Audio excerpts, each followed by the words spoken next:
Alright, Bloodborne, a game that certainly lives up to its name. Blood splashing everywhere, blood vials, blood ministration, blood gems, fear the old blood, and after a fight you usually look like a used tampon. Everything in this game is about blood. In fact, it's even a damage type, mostly associated with guns for some reason. Blood bullets. Sure, why not? Well, I have made a gun-only guide quite a while back, although that wasn't about doing pure blood damage or even gun-exclusive damage to begin with, but you would probably say that doing a pure blood damage run would basically come down to the same thing, just minus the flame sprayer, rosmarinus, consumables, viscerals and such. Which would be true, but that's kinda boring. So after doing pure bolt damage only in the previous video, let's do pure blood damage this time. However, without using any left-handed weapon or the transformed version of the Chikage, and I'll explain later on why I'm excluding that weapon as well. So get ready, Yarnum, because I am out for blood. Damage-inflicting weapons that you can hold in your right hand. So, start a new character and pick the noble Scion origin. Yeah, I know that I made people bleed out of their ears by calling it Scion in my gun guide, but how was I supposed to know how to pronounce it? Remember the first Tomb Raider game? The artifact at the center of the game was called the Scion. So how would putting the word noble in front of it change the pronunciation? Or is it pronunciation? You know what, fuck it. The point is that we want to start with the highest blood tinge. Now, I don't want to be someone from the department of the bleeding obvious, but right at the very start of the game, we already hit a roadblock, because there is no way to do blood damage without a left-handed weapon at the start of the game. Fortunately, and with all due respect to the fine people at From Software, but they are not exactly on the bleeding edge of programming regarding things like collision detection and how walls and such are supposed to function to begin with. Great as they are, From Software games are known for their clipping issues, but in this case that is a good thing, because by playing the music box 3 times, Gascoigne will turn into a beast even though he still has a full life bar. And then by positioning yourself in this specific location next to the gate, and dodging as late as possible when he does his giant jump attack, he will clip out of bounds and into the void. After all, if we have no way to do damage yet, we have to persuade our enemies to hurt themselves. Afterwards, crush the broads like you crush a father's dreams by being born, and pick up the gemwork tool so that we can make use of blood gems to begin with. Of course, we still need to acquire a weapon in the first place. However, we now have access to a source of blood damage from a right-handed weapon, because now we can go to Old Yarnum and grab the rifle spear. Not for the spear part, but for the rifle part, because only the gunshots from its transformed form does pure blood damage. Now, there is a melee weapon that does pure blood damage as well, but it's a long way until we can access that. So we are unfortunately limited to attacks that require quicksilver bullets, which cause blood damage. Very confusing how that works. So, make sure to collect enough bloodstone shards to upgrade to +3. And actually, there is a blood gem in the room where one of those poison beasts crashes through the door. But because of the route I took, I completely forgot about that. Now, to be fair, not that any gem provides any significant increase in damage at this point, but anything can help because our damage output is pretty pathetic. And that's a bit of an issue because we only have a limited amount of bullets, 20 max and 5 per blood vial. So we need another way to increase our damage output, and that is to make use of counter damage. By parrying the boss, he gets into a counter state, causing the next shot to do significantly more damage. You may not even have realized that this was an option to begin with, because who the hell even tries to parry the Bloodstained Beast? But we are going to try to do as many parries as we can. A good opportunity is his lunging attack, because it has a long wind-up. He can also do a similar sideswipe, but faster and without lunging himself forward. Or he can raise himself up and do a vertical attack. That last one is especially dangerous because of the overlapping frames, so the timing is really strict on that one. And since we need our blood vials to create new bullets, each time we take damage, we have essentially wasted 5 blood bullets. And in order to parry the beast, you need to put yourself right into the danger zone. Now his lunge will often miss you even if you mistime your shot, but certainly not always. And I don't know about you, but I never parried the Bloodstained Beast to begin with, so this fight was way more tricky than I expected it to be. On top of that, it's a long fight. It will take about 8 minutes to kill him like this. Especially because he has 3 phases, which makes him progressively harder to parry for bonus damage.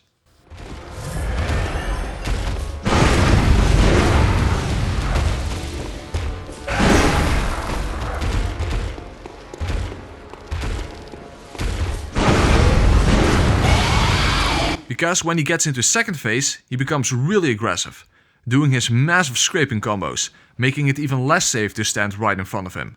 Now he will still do his regular sideswipe from time to time, but since you're so tense because of those combos, I instinctively move out of the way, causing me to miss those opportunities.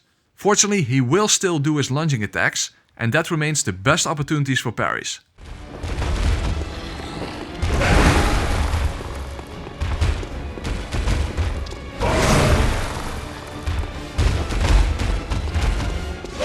Now, because parry opportunities become more scarce, you pretty much need to get regular shots in as well. And given the spread of the rifle spear's shots, it's important to be as close as possible. The closer you are, the more damage you will do. And remember that counter damage doesn't merely apply to a parry state. That's just an extreme version of it. If you hit an enemy while in an attack animation, you will do extra damage. Not as much as when it results in a parry, but it is increased nonetheless. Regardless, the damage of the rifle spear still comes across as really inconsistent if you ask me. The damage numbers are kind of all over the place. Unfortunately, I'm not Lance McDonald, so I don't have the technical know-how how to really dissect the precise way the rifle spear damage is calculated in this game.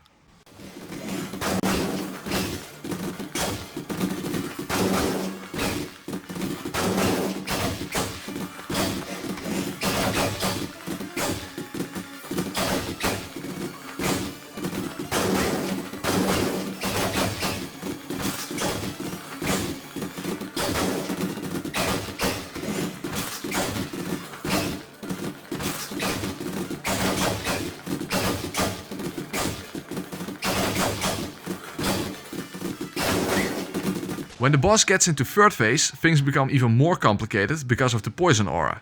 We only have a few antidotes, and again, we don't want to waste our blood vials. On top of that, if you get hit while poisoned, with a small life bar like this, that could easily end the fight and you'll have to do the entire thing over again. Now, the way the poison aura works is not that it causes a constant build-up, because it varies in intensity. When the boss does the giant poison explosion, the aura becomes extremely intense for a while, and the poison buildup will be absolutely massive, even from quite a distance away. And then it will slowly become weaker and weaker. So when he does the explosion, it's best to stay away from the boss for a while, which is easier said than done of course. But the point is that you need to be patient in this final phase, which you also need to be if you want to seduce a nurse. But the point is that being greedy means that he will poison you in no time, and having to start the fight over again, especially now you've wasted your regular bullets, will probably make you burst a blood vessel. Oh, and by the way, yeah, I know I'm referring to the boss as a he, and some people have mentioned that lore-wise it might be a she, but to be honest, a female with giant meat flaps like that is a type of eldritch horror that I simply don't want to have any insight into.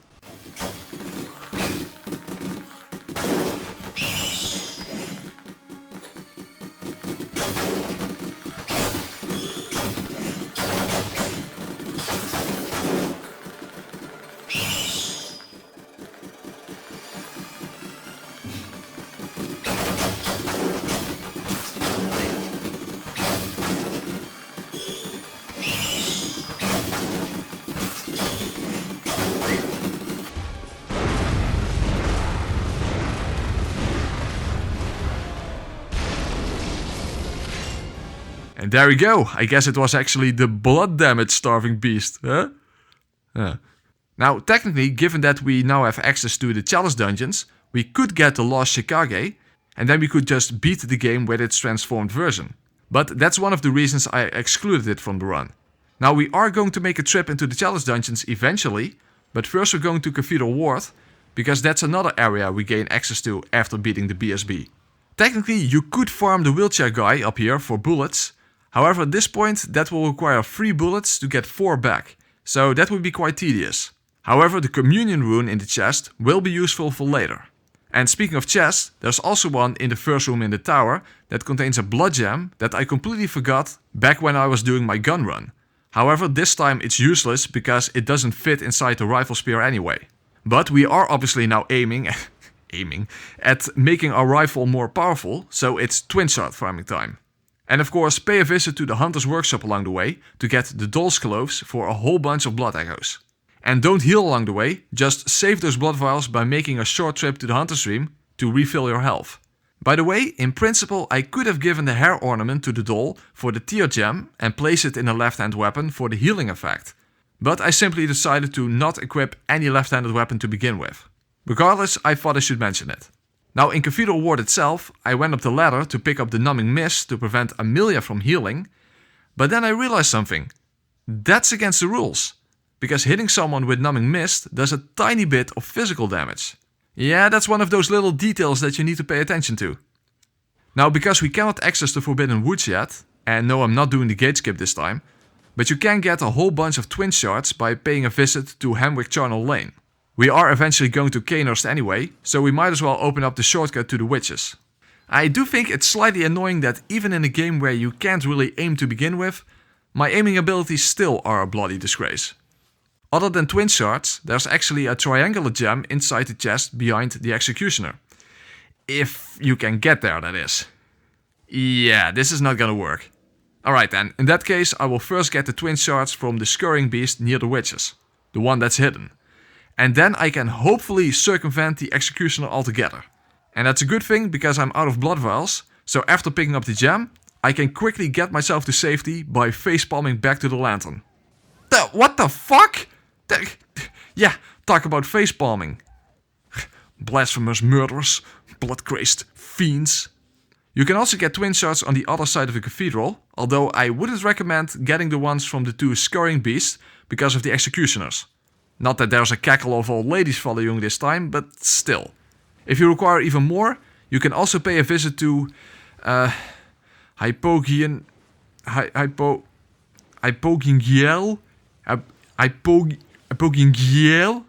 the early version of Yargul. And of course, apart from getting the rifle spear to +6, all of our levels go into bloodtinge. Although I recommend that you spend the remaining echoes each time you level up on blood vials and bullets. So the thing that was worrying me about Amelia is that without numbing mist, I wouldn't be able to prevent her from healing, given that I would do less damage than with a melee weapon. So my strategy here was to start off as if it was a normal fight, so breaking her left arm and left leg in order to get a stagger. Of course, unlike usual with the saw cleaver, I would not be able to do that before she could counterattack. But then I would purposely not attack her other side, instead I would constantly focus on her left side. First of all, because you do more damage if you attack an already broken limb, but by leaving her right limbs intact, if she would start to heal, without numbing mist, the alternative way to cancel it is to cause a limb stagger. On top of that, I stayed at a distance to cause as many jump attacks as possible to safely get to her left side again, and to safely create a set of blood bullets. Well, relative safety that is.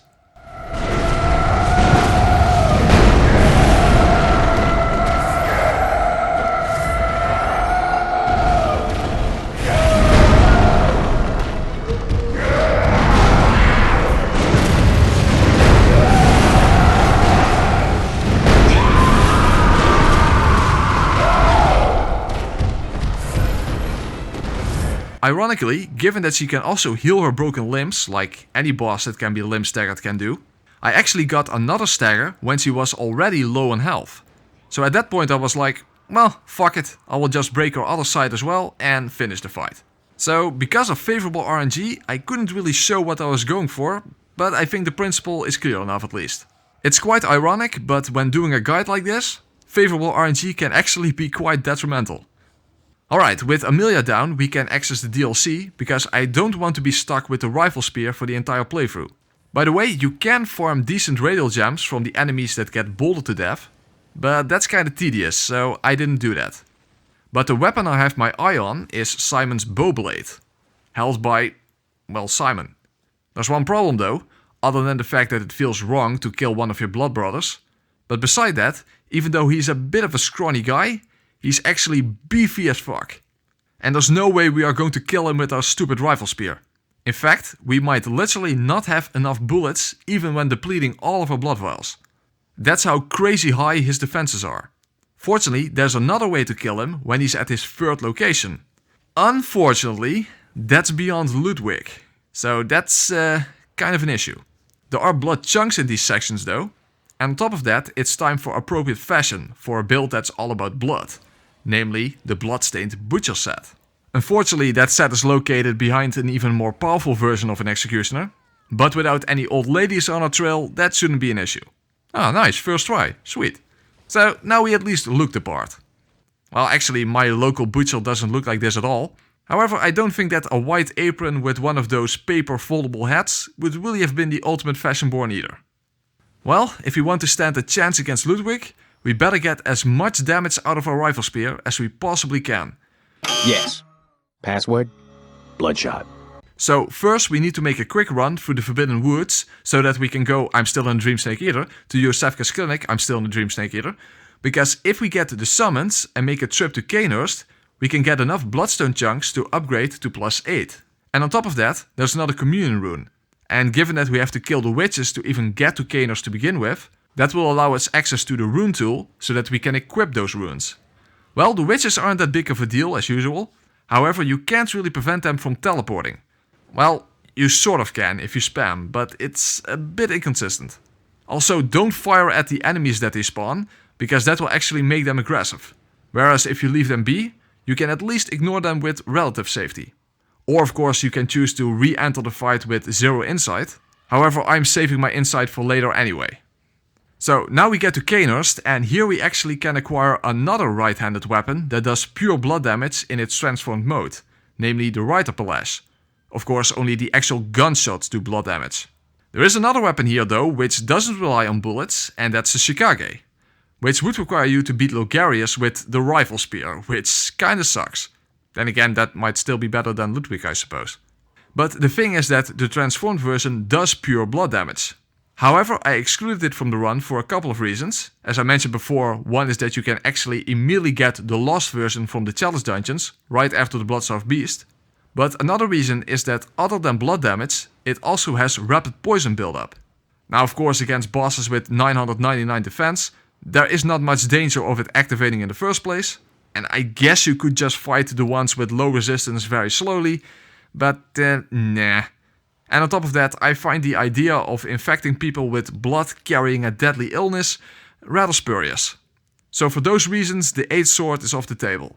However, despite that, we are still going down the first challenge dungeon.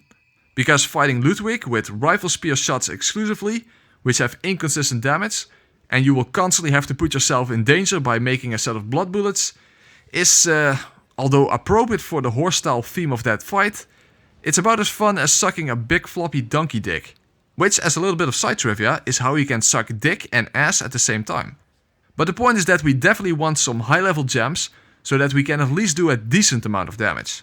Now there are ways to farm for curse gems already, after acquiring the first root chalice from the Watchers on level 2, but that is very tedious and you might get curses that you don't want, or they will add another damage type, so there is a better way. Using the following glyphs, in fact the first one is the same dungeon I used in my bolt damage only guide, but this time we're going for physical gems, since those for whatever reason also increase blood damage. And remember that if a scurrying beast disappears before you can kill it, you can make it reappear by simply quitting and reloading the game. The gems you get from these dungeons are not as powerful as you would expect from level 5 or 6 gems, as they only provide around 14% instead of around 20%, but it's sure as hell a lot less tedious than the lengthy process of farming for curse gems. Regardless, even with this large damage boost, if I calculated correctly, it took 77 shots to take down Ludwig. And with only 7 vitality, you pretty much have to do this fight without taking any hits. So all in all, beating Ludwig under these circumstances is like trying to get blood from a stone. And what's worse is that due to how aggressive Ludwig is, he gives you practically no opportunities to create blood bullets. So instead you need to create those opportunities by turning attack opportunities into bullet creating opportunities, when your set of 5 is used up. And the reason I approach it like that is because I wanted to save as many of my regular bullets for the second phase. Because then it becomes even harder to find the right times to create blood bullets. So basically my goal was to get through the entire first phase without using any of my 27 regular bullets, or at least to preserve as many as possible. And remember the irony that even though we have a ranged weapon, you will still need to attack within melee range, because of the spread of our shots. So any shot from a distance is essentially a waste, as the damage will be minimal. However, just like with the BSB, even when you are completely pressed up against the boss, your damage output will vary quite a bit. Meaning that even with the damage boost we got from a new blood gems, it still takes a shit ton of bullets to take Ludwig down.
Okay, the second phase is way harder than the first one, and as I said, you now get very few opportunities to create blood bullets.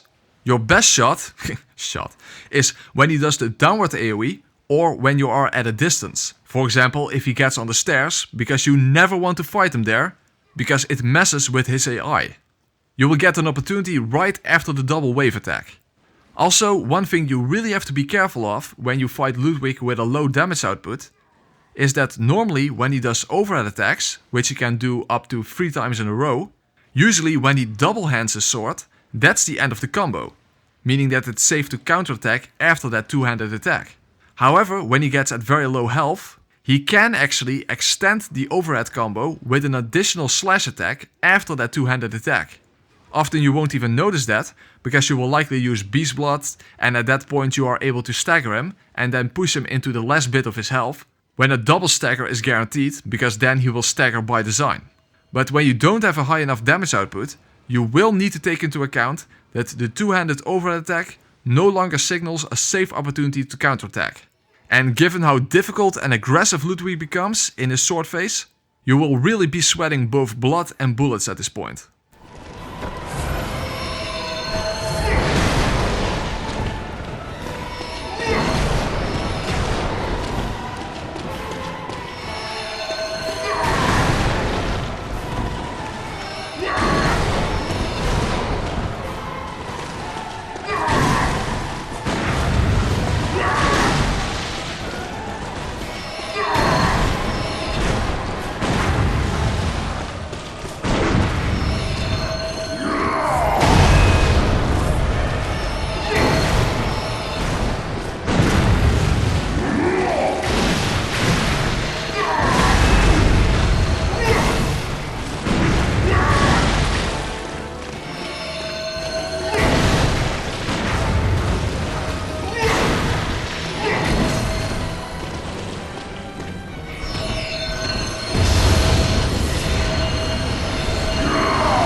And there we go, fresh horse meat straight from the butcher.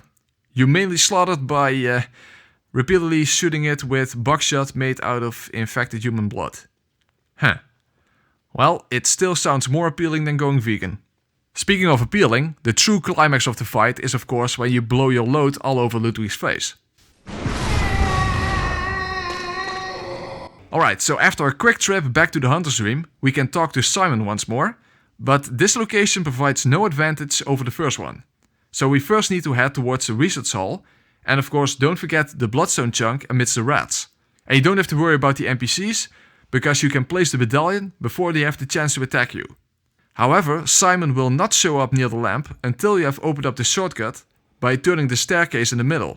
Of course, kill the scarring beast for more chunks, and then it would be helpful to use some blue elixirs to safely make it all the way up the stairs, but I realized I forgot to pick those up back in the Forbidden Woods. Fortunately, there are exactly 2 in the poison pool here, which happens to be the exact amount that we need. So you can use one of them to safely wait in the corner for the whole parade of patients to pass you by, and then use the second one on the staircase to prevent getting Gatling gunned by the wheelchair guy. Careful though that he will fire at the patients behind you as well, so make sure that you don't get caught in the crossfire. And then quickly roll past the berserk patient before the elixir wears off. Then turn the staircase, but don't Hunter's Mark back the moment you're done pushing the lever, because it will not save this new state until the platform has fully raised up. And on top of that, there's another bloodstone chunk here anyway.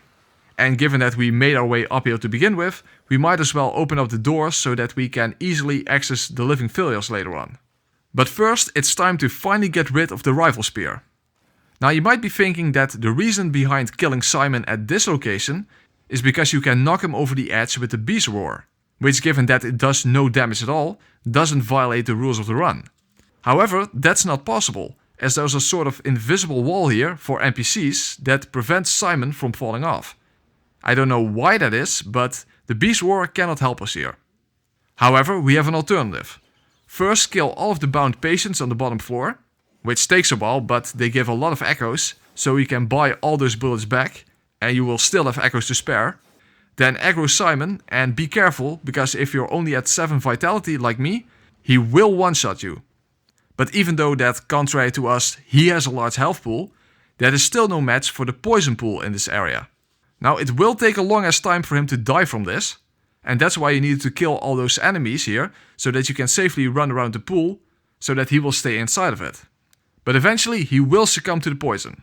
Just treat it like a little game of Simon Says. In this case, Simon says, "Gurgle gurgle, my insides are melting." However, when he died, for some reason he didn't actually drop anything. So for a short moment my blood ran cold. But fortunately, after resetting the area by going to the Hunter's Dream, the bow blade automatically appeared in my inventory. No idea why that happened, but hey, I'll take it. Alright, so now we finally have a new weapon, and of course our first priority is to upgrade it. Regular shards can be bought with Insight, twin shards can be acquired from the Forbidden Woods, and the type of shards that can ruin your pants can happen when you eat something that's past the expiration date. Now you might think that now we have the bow blade, we are no longer exclusively tied to using quicksilver bullets, because you actually do have a melee attack when the bow blade is in its bow form, because it allows you to attack with the arrow itself. And given that arrows when shot do pure blood damage, it would make sense for that melee attack, which is performed with an arrow, would do pure blood damage as well. Unfortunately, that's not the case. It does physical damage instead, just like any other melee attack with the bow blade, which you can test by using a beast blood pellet, which only increases physical damage. And the melee attack with the arrow does in fact get increased damage from beast blood, whereas the shots do not. It's weird, but that's unfortunately how it is. So we still have no melee attacks. And without the Chikage, the blood ladder is the only melee weapon in the game that does pure blood damage exclusively when it's in its transformed form. Unfortunately, that is past Maria. And on top of that, we are out of upgrade materials for the blood ladder. So we are first continuing onwards in the main game. I actually had an idea, namely to acquire the monocular, so I could use the bow blade in a similar way to how you can use a bow in Dark Souls. So I tested it out on the cleric beast and, well, it didn't really have the results I was hoping for.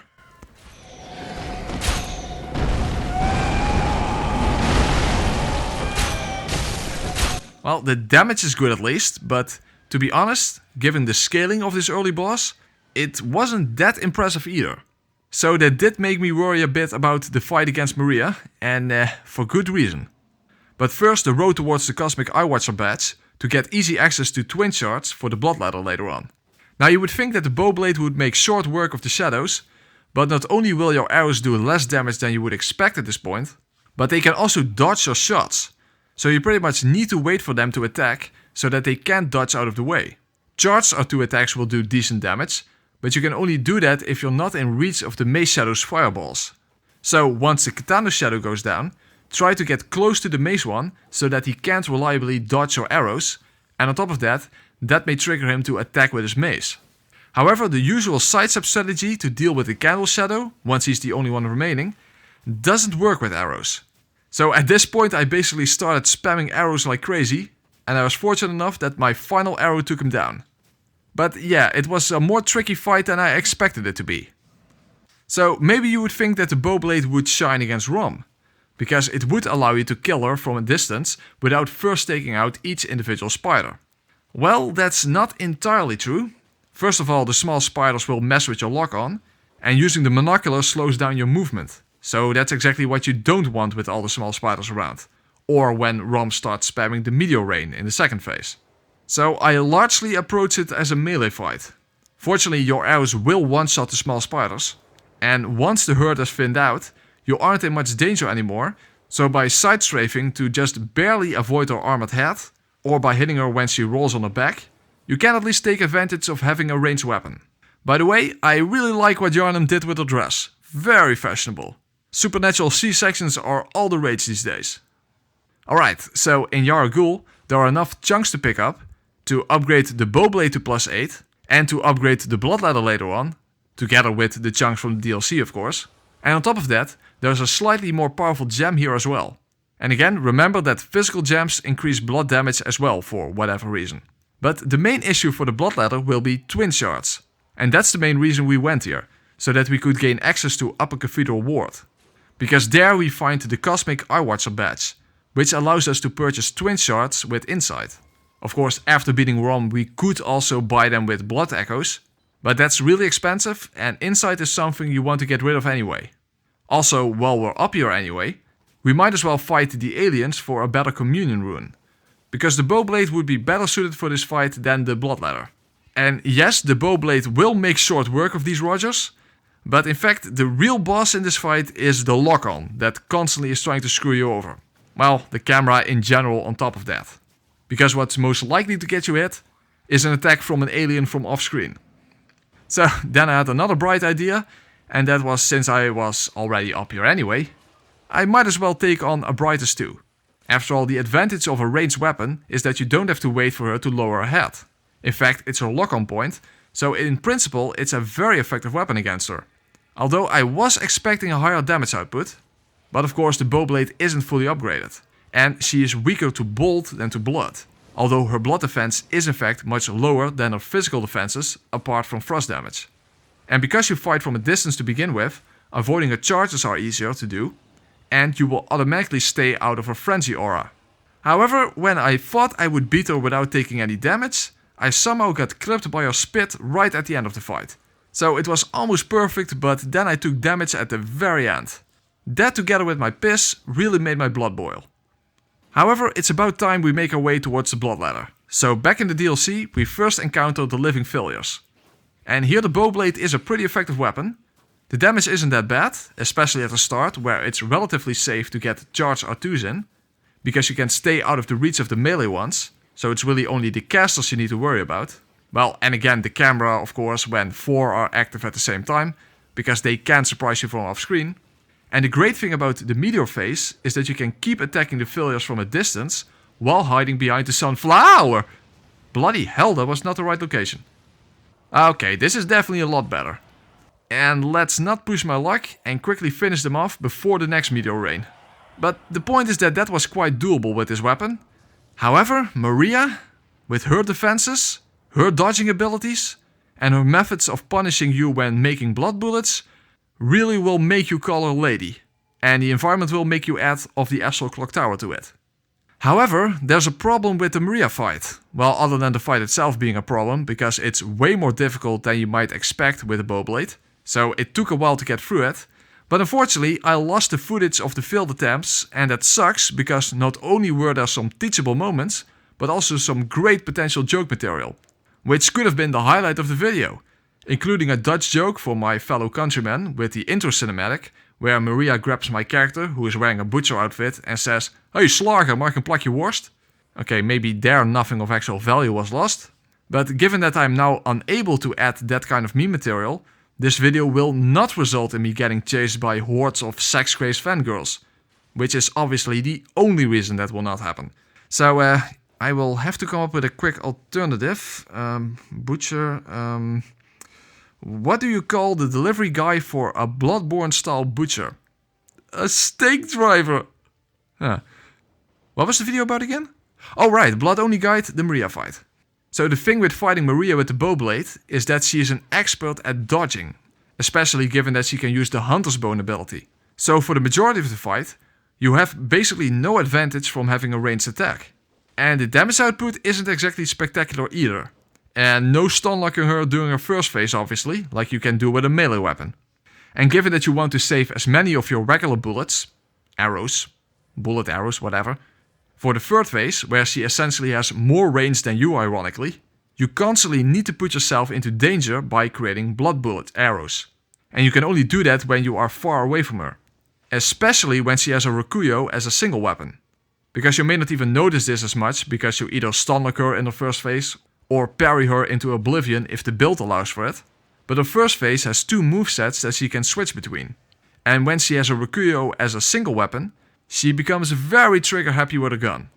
So there's a real danger of getting hit while making a new set of blood bullet arrows. Meaning that if she has her gun out, you either need to be really far away from her, because she does have finite range, or simply decide to not rely on blood bullet arrows. Well, at least she doesn't do that much damage, because the majority of her attacks are all about combos, and individual hits are quite survivable even with 7 vitality. It depends on the attack of course. But basically the majority of the fight boils down to dodging an attack and then get a shot in at the end of an animation so that she won't be able to dodge away yet. And of course Maria is really fast, some of her attacks have hyper armor, and some of her attacks feel like they ignore your iframes altogether. Guess I should have leveled ADP. So yeah, it's a bit of a mess. In retrospect, perhaps the Rider Palace would have been a much more suitable weapon for this fight, because you could take a similar approach as with the BSB, but you cannot upgrade everything, and I went through all this trouble to get the bow blade, so goddammit I'm going to use it. So yeah, this was definitely the hardest part of the run, and it only got worse when she progressed into her second and third phases. Now you would think that when she does her jump attack, you can safely hit her when she lands, since you have a ranged attack yourself. And that's sort of true, but the problem is that the lock-on will more than likely screw you over. Unless she does it in front of you, but you also have a really brief window of opportunity to actually get a hit in, because she recovers very quickly after she lands. Now one benefit you have when Maria is in her second phase is that she has a tendency to walk slowly towards you, menacingly, when you are at a distance, which sometimes allows for free hits, because she won't always dodge your shots then. A massive downside in this phase is of course that she now has increased range and her charge attacks are guaranteed one-shots. Moreover, she can follow up a charged thrust attack with a diagonal slash. And not only is dodging that thrust attack difficult to time, but because of the potential follow-up, you cannot safely counterattack immediately after you manage to dodge it. However, if you wait too long, you will miss your opportunity. Well, at least we can appreciate that she is now using blood damage as well. So I guess that makes us blood sisters? Blood siblings? Blooders in arms?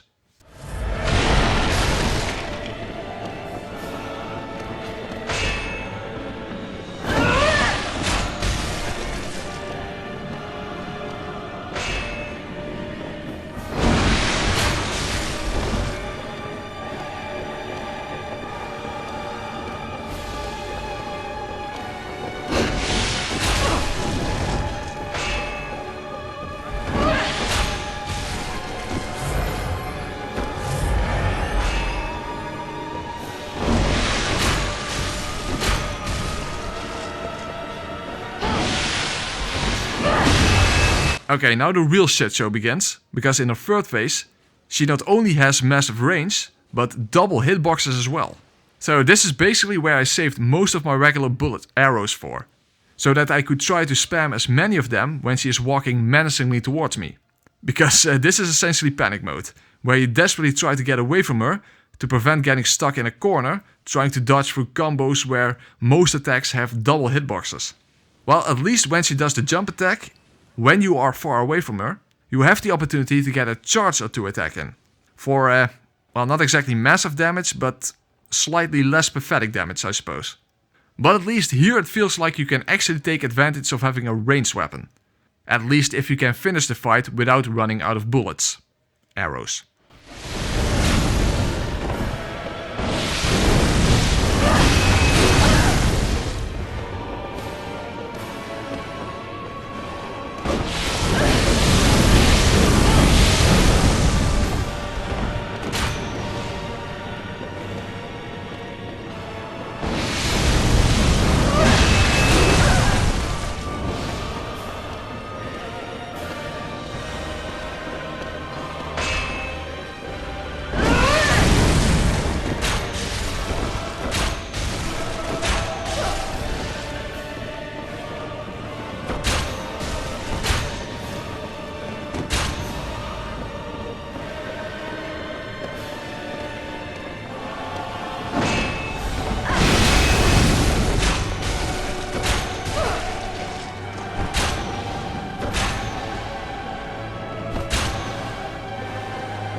Damn, finally! You probably will have bloodshot eyes because you didn't dare to blink during that final phase. But you will feel that inevitable rush of blood in your penis when the Pray Slaughtered message appears. Yeah, Maria. Even though she looks and fights like a total badass, there is still something sweet about her. She's such a doll. Alright, so finally after all of that, we now have access to a melee weapon that does pure blood damage, at least in its transformed form. And because Simon is already dead, we immediately have access to Brader's cell before he even has the chance to invade us. Well, that's not entirely true, because you do have to fight him once in front of his cell. I don't even know the lore about why he attacks us in the first place. I assume there is some bad blood between us. And fighting him can be slightly annoying, because not only can he dodge your attacks, but he can also use a lead elixir, which makes your arrows bounce off, which does only a little damage. However, if you go down the stairs, he won't be able to follow you. So that allows for a constant escape whenever he gets close to you.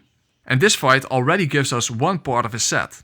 Well, he only was able to hunt us down that one single time, for he used to be a hunter like us, but then he took an arrow to the heart.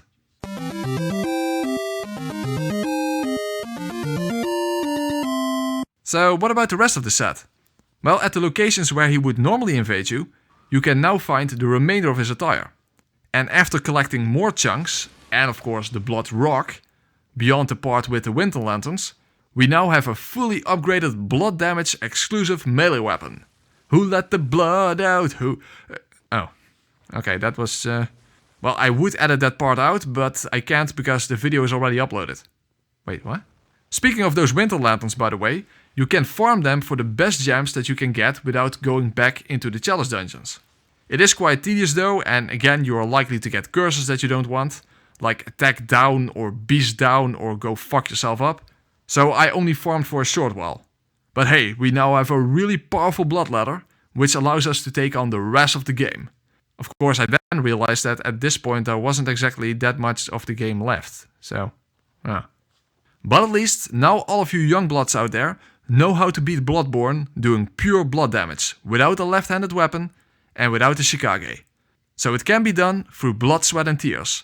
And speaking of blood and tears, just like with the bolt-only run, I of course should end with a compilation of the remaining bosses and a theme-appropriate song performed by Bloody Band-Aid.